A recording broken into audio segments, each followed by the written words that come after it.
Upper and lower lid blepharoplasty is sometimes performed under local anaesthetic, but if you take my advice, you're probably going to be more comfortable under a general anaesthetic. And really, particularly with the upper lid, involves removal of excess skin and fat, particularly on the lateral part of the eyelid, where people often have a little bit of skin hanging down. In some individuals who have a little bit of excess skin, the real feature actually is the eyes look really hollow. So in those individuals, replacing fat becomes more important than taking away excess skin, and fat transfer definitely has a place in that. I use fat transfer very much for revolumizing the face, and it's particularly good in what we call the mid-face. That means basically lower eyelid and cheek.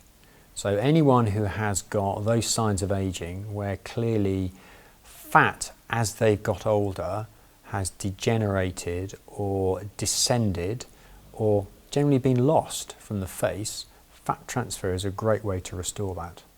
When it gets to the lower eyelid, this is vastly more complicated than the upper eyelid, in fact. And one of the keys of getting a good result is accurate assessment of the lower eyelid itself. Is there too much skin? What is the quality of the skin which remains? Is there too much fat? Is the fat just in the wrong place? Or has there been something called mid-facial descent, meaning the cheek itself has dropped down, leaving what is otherwise a normal eyelid?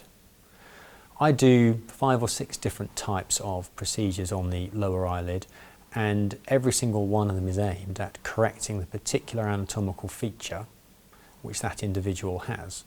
Sometimes I may put the scar on the outside of the lid, particularly if I think there's a little bit of skin excess which needs to be excised.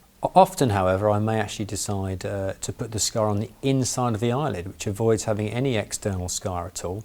Often great for men, and is great for people who don't have excess skin but just need fat removal or fat reshaping.